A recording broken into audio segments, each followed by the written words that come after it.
I thank all the panelists.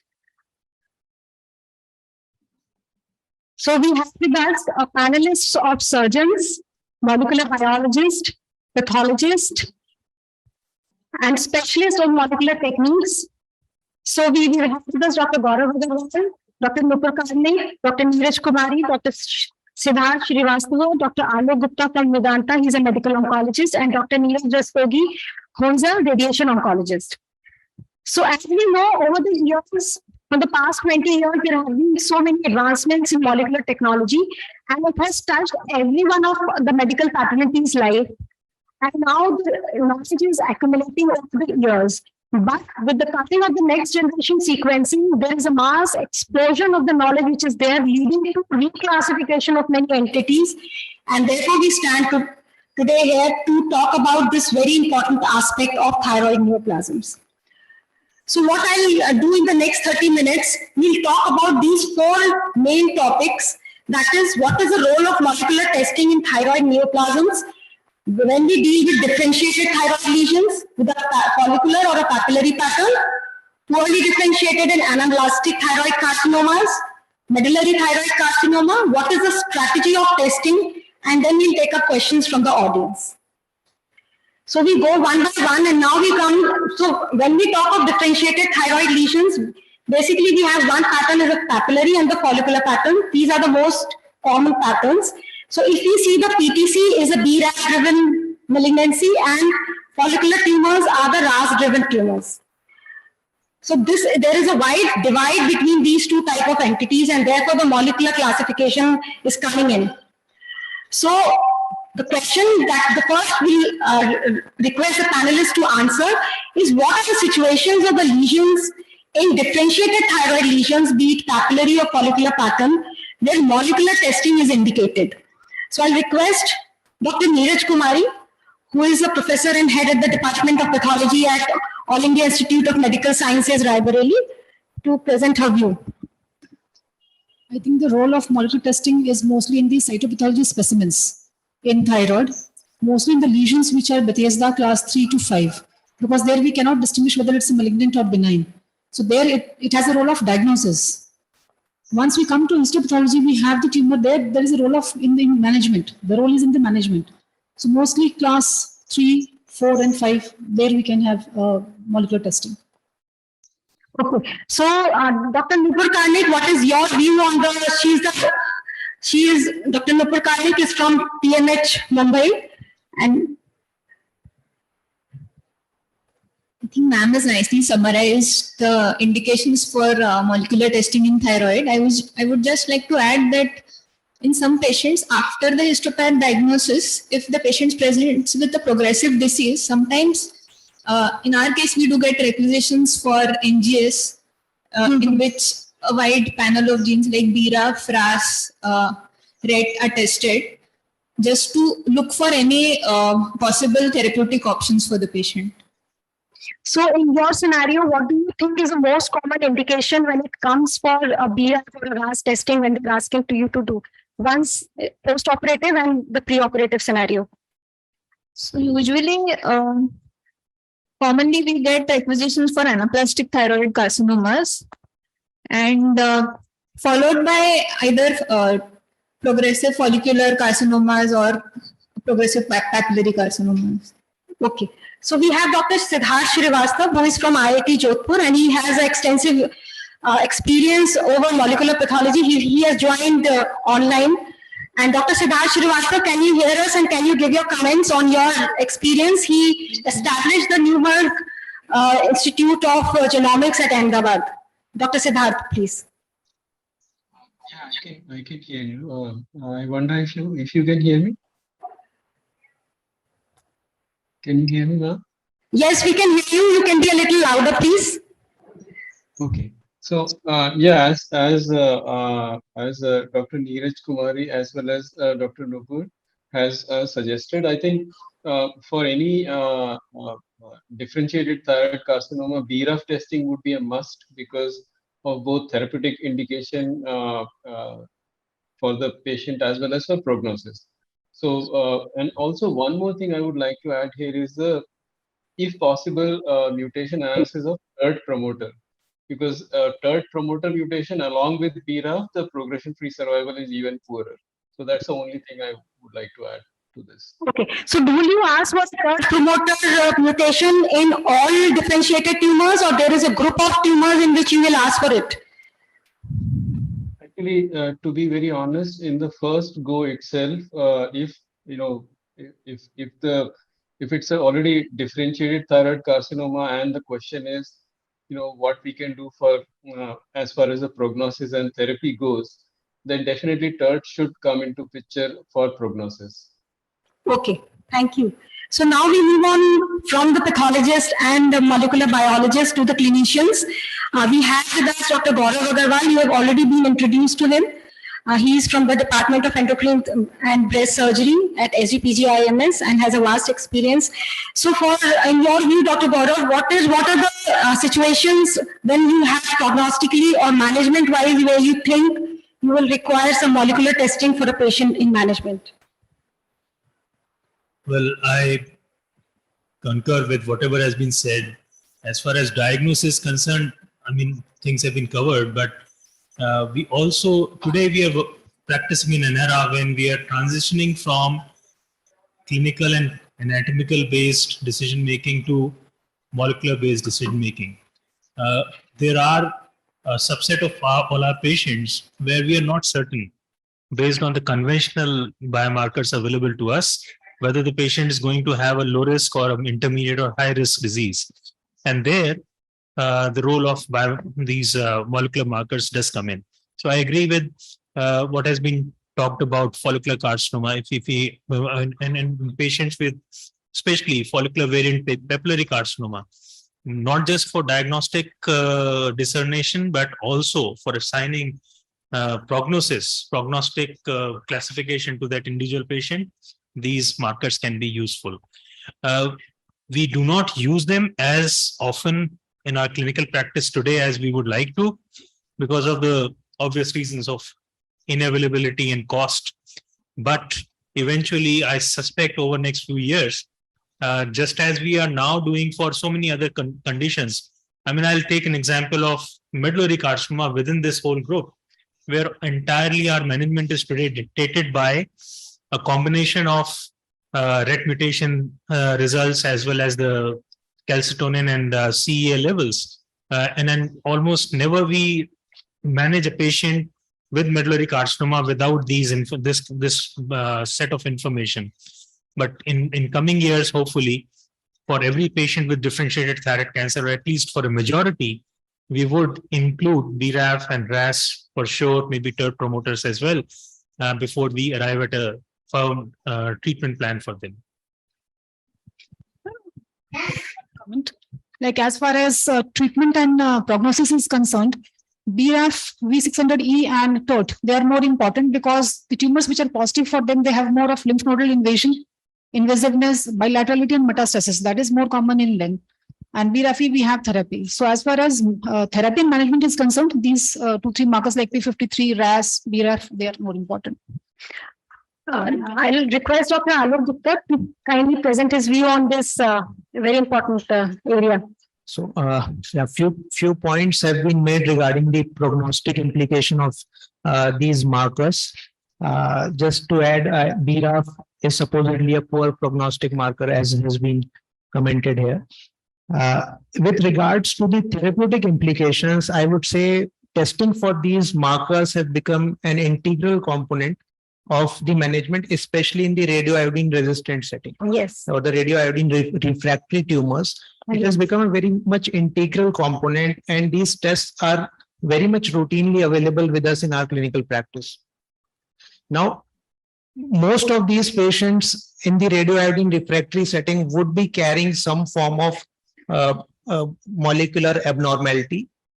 In many situations, this molecular abnormality can be targeted. But even if these markers cannot be assessed, there are multi-kinase inhibitors which will be acting on multiple pathways. So if we talk about differentiated thyroid cancer, we know that within the papillary subgroup, there would be activation of the MAP kinase pathway. and the genes involved in MAP kinase pathway. And now we have multiple molecules which can target specific abnormalities within those pathways. Similarly, for follicular, we know that RAS is driving and the PI3K-AKT mTOR pathway is activated, and there are molecules which act on those specific things. Just to highlight that these molecules are very much there in the clinical practice now. An example is lenvatinib, which came in way back in 2015, around 7 years back. It was a very large phase 3 trial which demonstrated improvement in survival outcomes compared to supportive care. And before that, it was sorafenib. So these are multi-kinase inhibitors, and inherently these molecules inhibit multiple aspects. So for example, RET is inhibited by most of these. Then there is PDGFR, then there is VEGF. So these multi-kinase inhibitors are acting on those multiple molecular aspects which has been shown in the diagram. Yes. So there are now actionable mutations which are coming up, and so that is becoming more and more important. So Dr. Neeraj Rastogi, as a clinician who sees these patients day in and day out, as a radiation oncologist, there has been talked about the radioactive iodine also. What is your view on this topic? I think radioactive iodine after the surgery is the important aspect in the management of thyroid cancer. But those patients who are not radioactive avid patients. So in those patients, one can use the external beam radiation therapy to the tumor as well as to the lymph node. But as Dr. Alok has already told that nowadays in metastatic setting, even in recurrent settings, these patients require a lot of actionable mutations which we can manage, especially RED mutations, BRAF mutations, and MSI, as well as DNA MMR. And these are the few mutations which we have to look for when these patients present with the either metastatic disease or recurrent disease, when we don't have any options available. So according to these mutations, we have a lot of drugs. Well, Dr. Alok has told that lenvatinib and sorafenib, and third drug is the cabozantinib. These 3 drugs can be given, but along with the other drugs, like the BRAF mutation, like dabrafenib and other drugs, which is depending on the mutations, that should also be, we have an option for these patients. Thank you, Dr. Neeraj. So to summarize, we can say that it is now more and more mutation analysis and molecular testing is required, not only for diagnosis, sometimes in indeterminate lesions, but also as a prognostic factor, as has been elucidated, and also because now there are management strategies which are in place so that you can help those patients and give a personalized therapy. That is the new era that is there. So Dr. Krishnani, I think, wants to make a comment. I think that first BRAF and other things like RAS and the third promoters should be first applied in the cytology specimen, first of all, because this makes us to decide what way we have to proceed. So this is to be done in routine practice. I think it should be done, and we have done it here also. And the rest of the things where it is refractory, as Dr. Alok said, that in that scenario we have to use NTRK and this mTOR inhibitors. There are many other where the immunotherapy is available. We should apply that thing in our day-to-day practice in that condition. So for that, I think nowadays panel is available, and we can do it in routinely, apart from medullary carcinoma and others. Thank you. Dr. Radhika, you want to make a point? Yes, thank you very much. And just to continue what Dr. Krishnani has said, that yes, we talk of prognosis and predictive markers, but that's still an emerging area, whereas the research has matured as far as diagnostic testing, molecular testing in thyroid lesions, or even there it is, we can see that it is still evolving to a large extent, but we know at least about the major mutations. But it's not just restricted to mutations. Number one, about the RAS-RAF that we already talked, we have a whole developing upcoming field of microRNA testing. We have gene expression classifiers, the thyroid affirmer, and all of these have been done on the FNA samples. So that is very, very important. And we've been talking the whole morning about indeterminate thyroid nodules, Right. and the role of frozen section and et cetera, where the surgeon has to decide on the operative management and the extent, the type of surgery and the extent of surgery is determined by, so we have to improve the diagnostic accuracy of FNAC in the, particularly in the category 3 and to an extent in category 4 and Bethesda category 5 lesions. I will be covering that up in my. Yeah, we're looking forward to that. Yeah, but I just thought the audience today who may not be there tomorrow should know that it's a whole range of molecular testing that is to be done. And simply, if you simply take BRAF alone, it's only seen in about 40 to 50% of the PTCs. So alone, it is not even sensitive. Yes. It's not good enough just to have a standalone molecular test. So we should understand, while we know while we're talking of the big things that are happening in this field, we should also be very well aware of the limitations of these tests. Thank you, Dr. Radhika. So now we got to the other aspect we want Just poorly differentiated one more point. carcinoma. It has already been elucidated that there are high-grade variants. We had a talk in the morning by Dr. Ronald Gosen, and we now know that there are a group of tumors that is a high-grade PTCs and the poorly differentiated thyroid carcinomas and the aplastic thyroid carcinomas, which show a third promoter mutation. And it is important to elucidate whether these are high-grade PTCs or poorly differentiated thyroid carcinomas. So according to the RAS or the BRAF mutations. I'll ask Dr. Nipur Karnik first. What do you think is the recommendations at present for these group of tumors, basically in diagnosis and maybe in prognosis and typing? For these tumors, BRAF V600D testing is a must. So Yes. in these cases, we usually receive a call from the medical oncologist right when they are raising a requisition that please expedite the report. Because BRAF and MEK inhibitor combination is approved for use in such patients, and such patients are critically ill most of the time. So that is one indication. And BRAF and TERT is obviously a poor prognostic factor in poorly differentiated thyroid carcinomas. And from a diagnostic point of view, when the histopathology is something like that of a pure squamous carcinoma, when we are not sure of a thyroid origin, maybe BRAF V600D may help us in classifying that under an anaplastic thyroid carcinoma. However, now it is under the squamous carcinoma is a part of anaplastic thyroid carcinoma, but when we have a diagnostic dilemma, we may use a molecular test. Thank you, Dr. Nupur. So what is the routine sample that you get in these patients? You do it on an FNEC or you do asking for a biopsy? No, we do it on the tissue. That is a biopsy. Yeah. Okay, thank you. So Dr. Siddharth Srivastava is online. So what is your experience in these group of tumors? Sorry to interrupt. She said biopsy. Actually, if it is poorly differentiated or anaplastic thyroid carcinoma, then in my opinion, all the.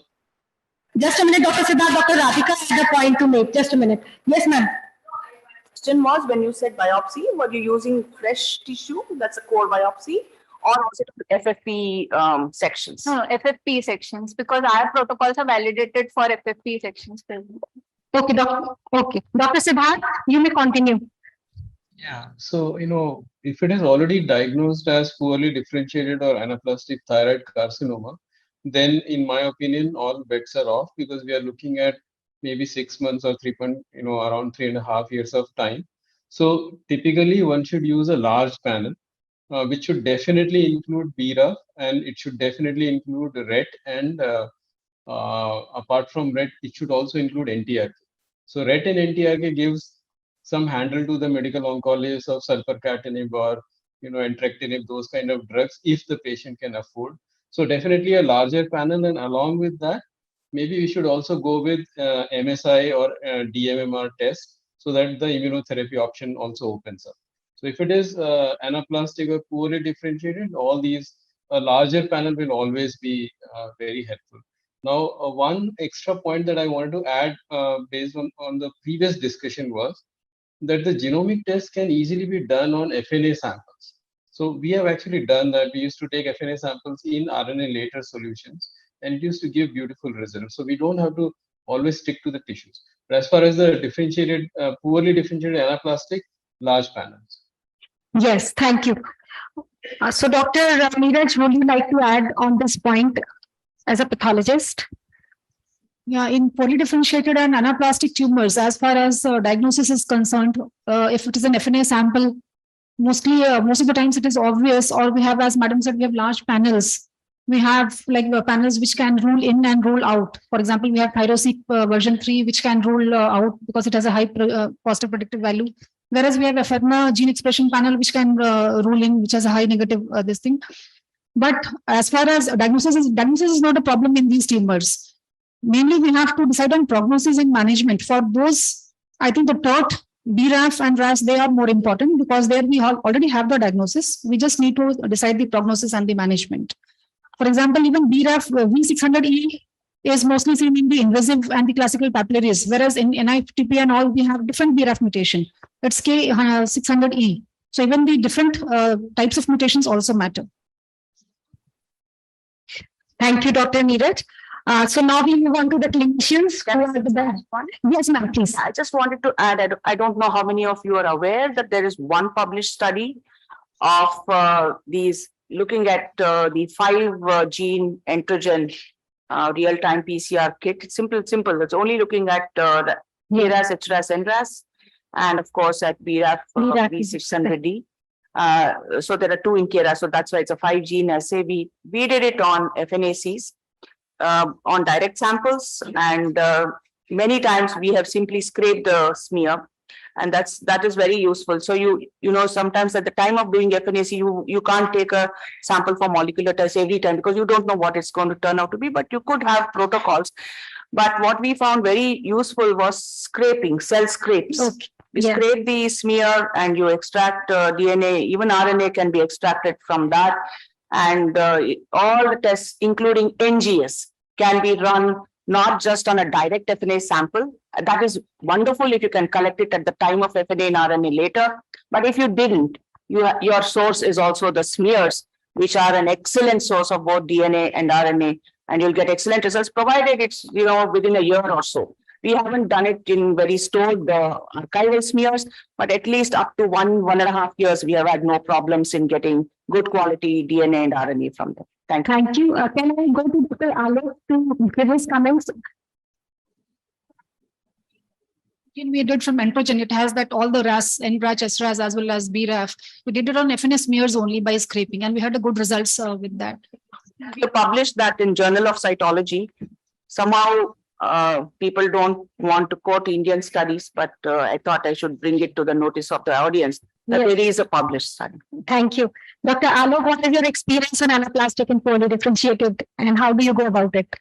I mean, everyone who has treated these disorders would agree that these are very difficult to treat, and no matter what is the underlying molecular abnormality we detect, most of these patients would ultimately progress and die of their disease. Patients who carry BRAF mutation, definitely there are oral medicines which are available, dabrafenib, trametinib combination, which has actually all these molecular research has reached thyroid malignancy at least 5 to 10 years later compared to other diseases, I would say. So all these molecular markers as well as the targeted therapy first came in melanoma, then in RCC, hepatocellular, and then gradually into thyroid fora. So these are difficult to treat. If you are able to find out a molecular abnormality, treat that molecular abnormality. Otherwise, it's mostly palliation. If it's a localized large volume infiltrative disease, then maybe Dr. Neeraj can administer radiation to that part to provide palliation. Else we can use multi-kinase inhibitor for some form of palliation. Chemotherapy doesn't provide significant responses even in this disease. Thank you. So Dr. Gaurav, Dr. Neeraj Rastogi, would you like to comment on this? I think this poorly differentiated anaplastic carcinoma is very difficult to treat these patients. Even the surgeon is unable to remove the complete disease as well. So these are the patients which are usually actionable mutations are not frequently seen in these patients. So these are the patients which require either radiation therapy or some type of chemotherapy. As Dr. Alok has already told, they don't respond very well with the chemotherapy. But some of the agents of the chemotherapy like paclitaxel and the doxorubicin, and they work on these patients and along with the external beam radiation therapy. Because these patients have a lot of compression effect on the esophagus and the trachea.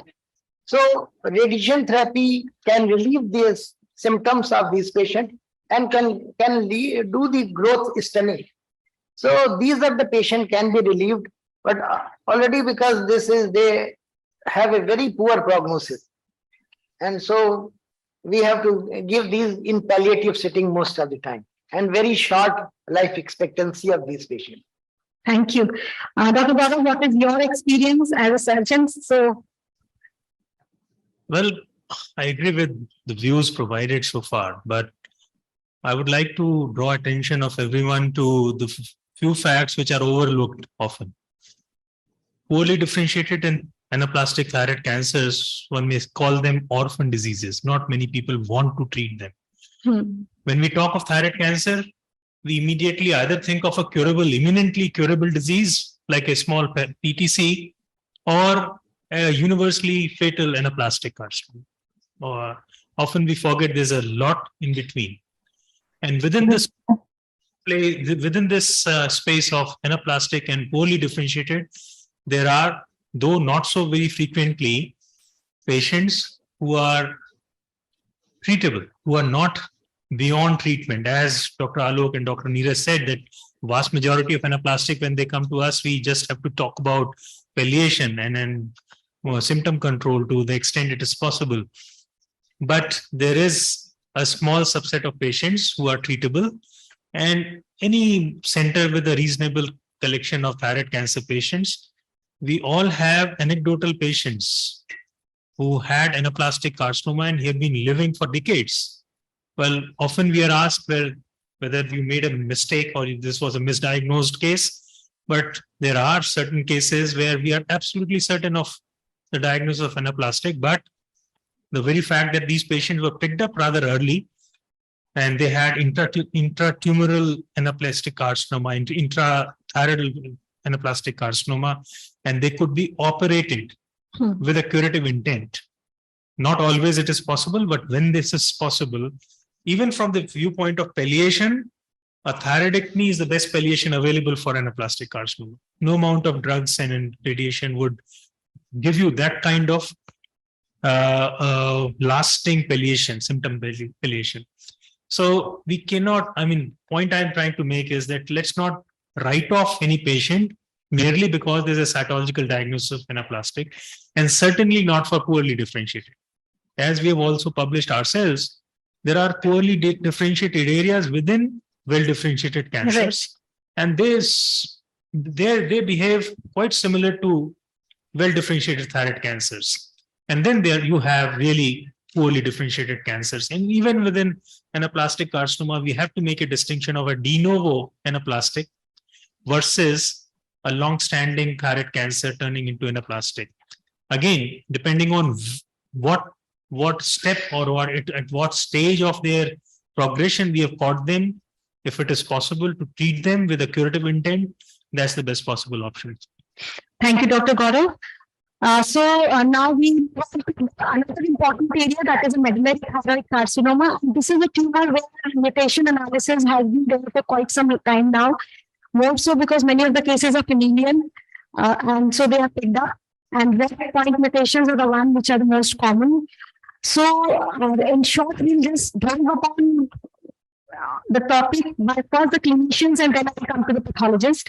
So, Dr. Gaurav, in your experience, because we diagnose a lot of medullary thyroid carcinomas, both familial and sporadic at our place in our center, when do you ask these patients to get a molecular testing done? Because this is usually a FNAC diagnosis that you get from the Department of Pathology. Yeah, well, Medullary carcinoma thyroid diagnosis almost universally attracts or requires molecular testing. I mean, this may not be, I mean, so far we have talked about molecular testing on thyroid aspirates or on tissues, but first step is germline mutation testing for RET. Right. In these cases, we do not want to miss a patient with MEN2, and specifically, we do not want to miss the diagnosis of a pheochromocytoma, possible pheochromocytoma in these patients and families. So this is one group of patients where some sort of molecular testing is required universally and as early as possible.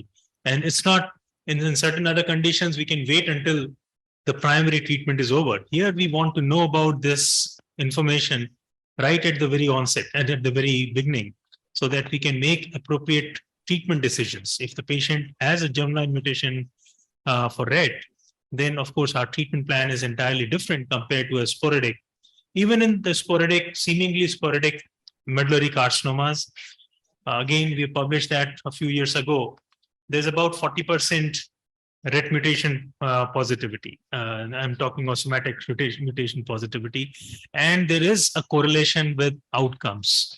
RET mutation positive cancers have fared poorly as compared to those which did not have RET mutations. And so it is preferable to know about the somatic mutation status too, but germline for sure. Thank you, Dr. Gaurav. So, Dr. Alok Gupta, would you like to add something on what Dr. Gaurav already said? So generally, these patients come to us in advanced stages if they progress and they have metastatic disease or widespread disease, inoperable disease. As far as the treatment is concerned, if the RET is mutated, there are selective RET inhibitors which we do not have currently in our practice. Like selpercatinib, it's not available. But then there are other molecules like cabozantinib, which are also inhibitors of RET in addition to other kinases. Then lenvatinib also inhibits RET. So these molecules can be tried in advanced stages. Cabozantinib, we have a phase 3 data in medullary thyroid cancer where the response rates were around 30-35%. So, yeah, with regards to the advanced staging, that is. Okay, that is an important point which you have made. And Dr. Neeraj, what is your take on medullary thyroid carcinomas when you look at them and they come to your clinic? Just I want to add that along with the red fusion gene, which is being studied in these, one important is the tumor mutation burden. If tumor mutation burden in these patients is high, more than 10 per megabase, then one should use the PD-L1 inhibitor, like the pembrolizumab, which has come recently, and that can be used in these medullary carcinoma, which TMB is high. So we have, so there is still some options that are available based on the actionable mutations. Thank you, Dr. Neeraj. Dr. Siddharth Srivastava, what is your experience apart from the RET mutations that are routinely done now in medullary thyroid carcinomas? Do you have anything which you like to add in MTC?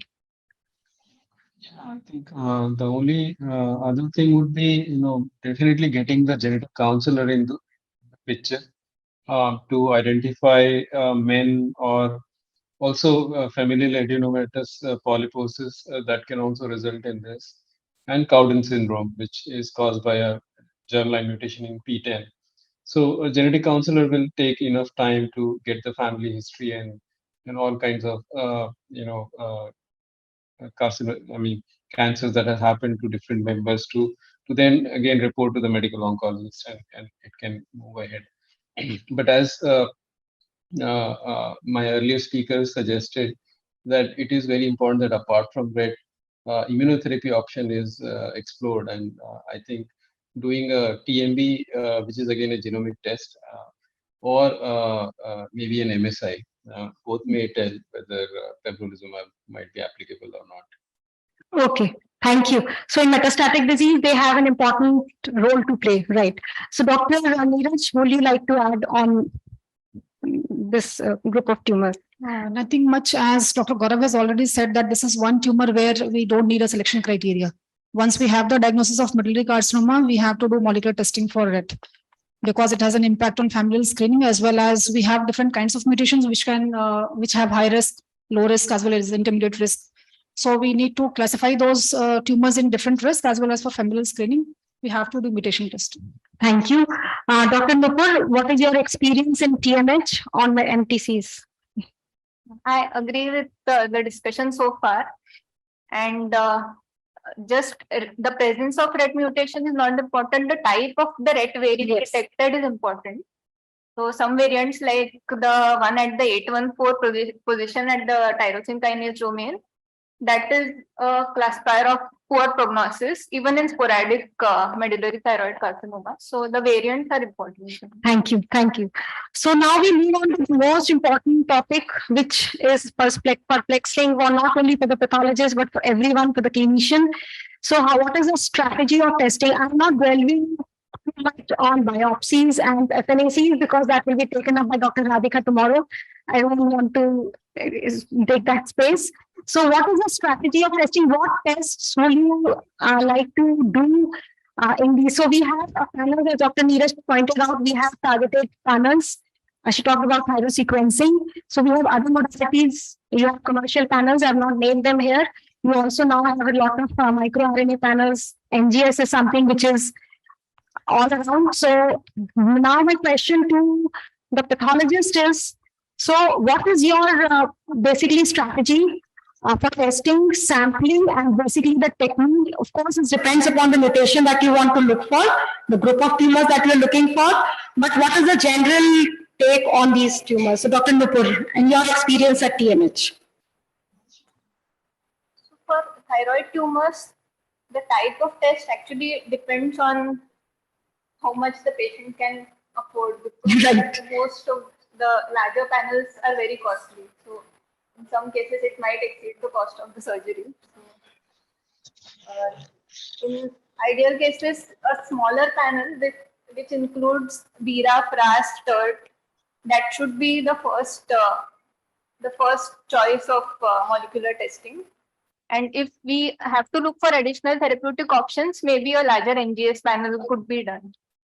Okay, so for these three mutations, what will be your what will be the test that you would like to do? Would you like to do targeted sequencing, or will you like to go for BRAF Sanger sequencing is the gold standard. Right. You could also do a real-time PCR, and now even the BRAF V600E IHC has been validated. So that is also a very good screening test. And similarly for RAS, we could use a real-time PCR or a Sanger sequencing, and third, Sanger sequencing is better. Okay, thank you. Dr. Siddharth Srivastava, you have been working in the institute. So what is your experience? So for most of the samples, what are the tests that you receive in those days? Yeah, so in the sampling domain, very important that if the tissue sample is taken, that it is fixed in 10% buffered formalin for the stipulated amount of time that is recommended, around 24 hours. And overexposing or acidic formalin or non-buffered formalin, all of these things are going to really damage the molecular test that will happen downstream. It is very advisable that the lab should also try to devise protocols where they can take FNAs and could do these tests. That will be so. As far as sampling goes, these are the two things that I would suggest. And as far as technique goes, if it's a very simple question that it is differentiated thyroid carcinoma, I want to do, I want to know whether the prognosis and testing, how should it? I mean, which way I should go. So then you are looking only for BRAF V600 and maybe TERT mutation, and that can be done by different methods. But let's say if it is an advanced thyroid carcinoma, I mean tumor, and not responding to RAI, etc., then you have to go to a larger panel where you will add, apart from BRAF, you may be adding RET as well as NTRK and other mutations, which will give more handles to the medical oncologist to try more treatment. The problem here, the cost is not too much about the testing. If you throw in everything along with immunotherapy, you can still wrap it up somewhere around 30 to 35,000. It's more of the accessibility of the therapy and the cost of the therapy. I think the testing is possible. It is happening also across India. It's not very unusual now. Thank you. Thank you, Dr. Siddharth. Dr. Neeraj, would you like to talk about the sampling and the techniques that we do for these? As far as sampling is concerned, I think the FNA sample is the best because there you have to make a diagnosis whether it's malignant or not. So the and FNA samples, they also don't have that disadvantage of the formalin fixation. Regarding the technique, and in the FNA, you can even have stain slides as well. We have tried from MTG stains. We have also tried from HNE stains, and our results have been good on those smears. As far as technique is concerned, there are multiple techniques, as already discussed here, like Sanger sequencing and all. But I would, in my experience, I think the real-time PCR, it has a very high sensitivity. We can multiplex the probes, and as discussed earlier, we have like 5 gene probes, HRAS, NRAS, KRAS, as well as BRAF and all. It's combined, and so we can use small amount of DNA, small amount of nucleic acid, and we can do that. So real-time PCR is the best, and it's highly sensitive. The testing and the technique also depends on how rich the institute is and how your patients are affordable. If the patients can afford, if we have the infrastructure, we can also go for NGS-based testing. Otherwise, for minimal, at least we can do real-time PCR. Thank you. So the clinicians often send the samples to other places for molecular testing, and then how do you think that what do you want from a pathologist or a molecular biologist that is easy for a clinician when you are at the bedside of the patient for strategy for testing? Dr. Neeraj Rastogi. I think the molecular testing only comes in the stage of when it comes to the during follow-up when patients come with the metastatic disease or the recurrent disease. Otherwise, most of the time it is very well taken with the surgeon followed by radio iodine therapy. So, and when you ask for these tests, you have to think of whether patient is able to afford the cost of the therapy. Because except the common drugs which is available in India like lenvatinib and sorafenib and cabozantinib, rest of the drugs are not available in India and they are very expensive. And even like the pembrolizumab, it is costing about 2 lakh rupees per month, and it is very, very difficult for the patient to afford for at least 6 months to a year. So once you ask these testing, you have to think of the cost of the therapy, whether patient can afford. Yes, right.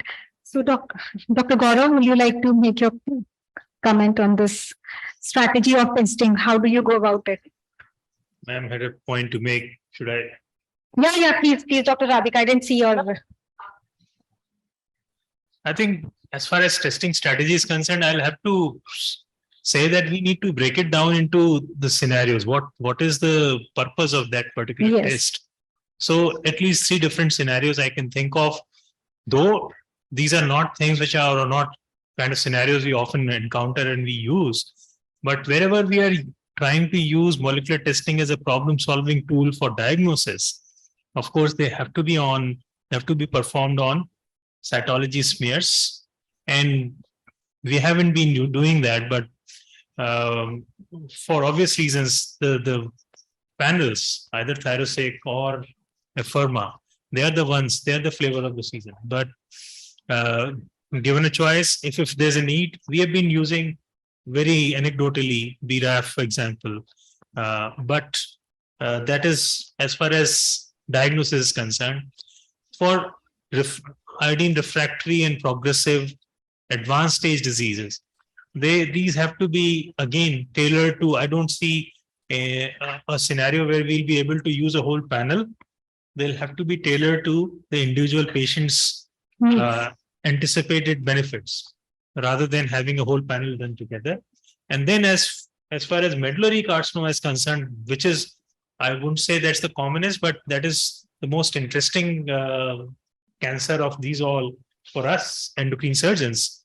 We have a very straightforward, individualistic rather than a combined approach to a lot of different molecular tests being done. We start with red, and more often than not, our requirements are kind of fulfilled by just doing red mutation testing. Thank you, Dr. Gaurav. Dr. Alok Gupta, will you share your experience. Uh, So let me just restrict my answer to the radioiodine refractory advanced cancers, besides the medullary and the other aspects. So within those specific situations, I would say the cost plays an important role. And as has been said, cabozantinib, lenvatinib, and sorafenib, all these three drugs, the generics are available and they are relatively easy to use and afford. And we have gained significant experience with these drugs. So the therapy might cost somewhere between 3,000-4,000 a month to as much as 10,000 a month. So that's the range of that's the answer to the cost question. In practical scenario, BRAF test is the only test which might help me change my treatment decision making for those patients, because for BRAF we have specific inhibitors available. We do not have RET inhibitor, the selective inhibitor for RET as of now. But again, the BRAF inhibitor, vemurafenib and dabrafenib, which are available, vemurafenib would cost around 35,000 to 50,000 a month.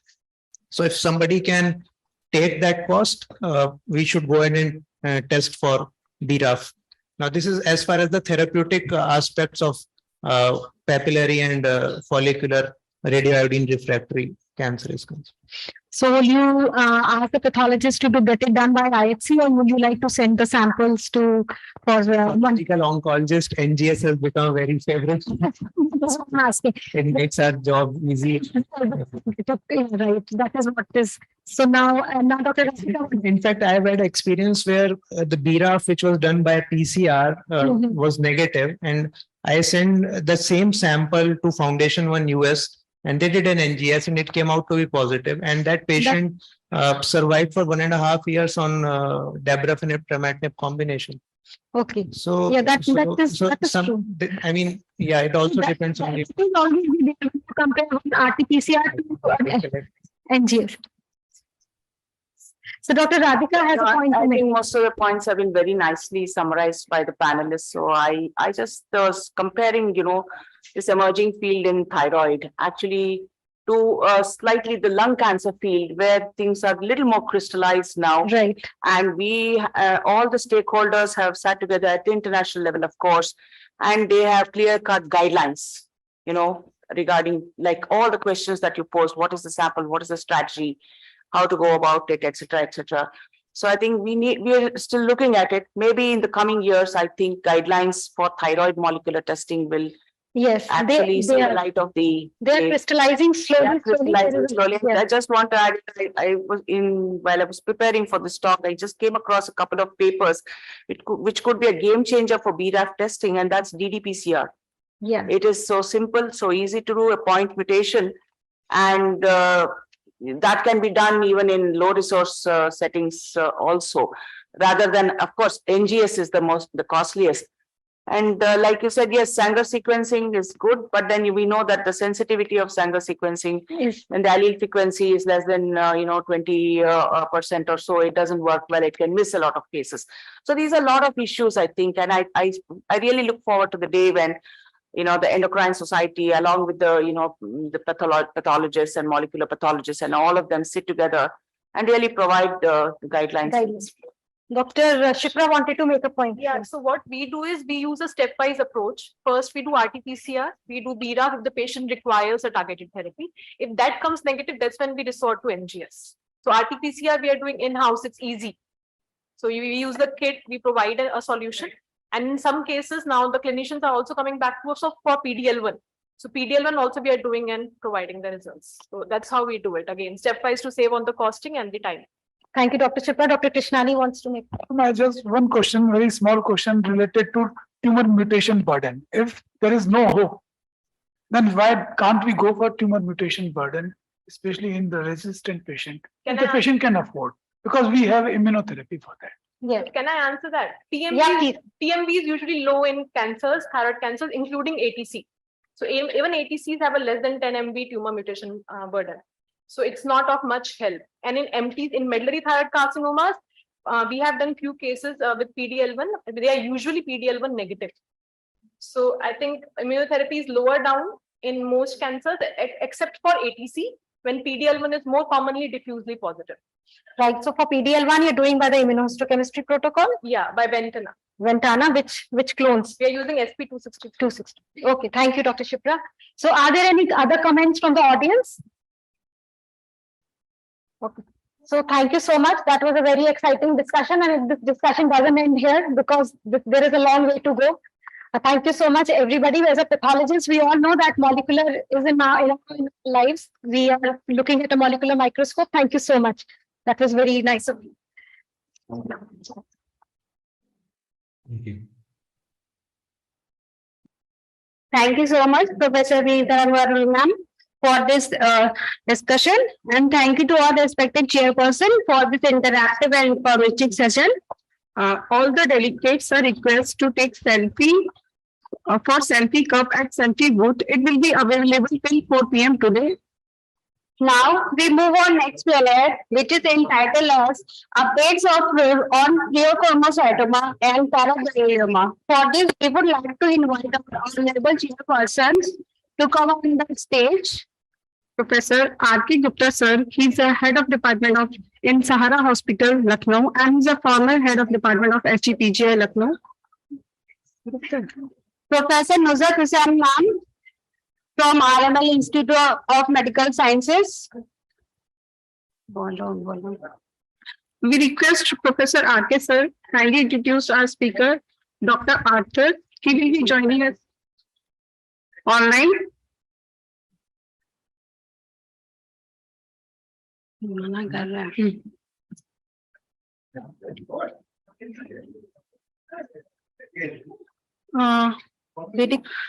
request Professor Krishnani sir to kindly come up with the dais to moderate this discussion.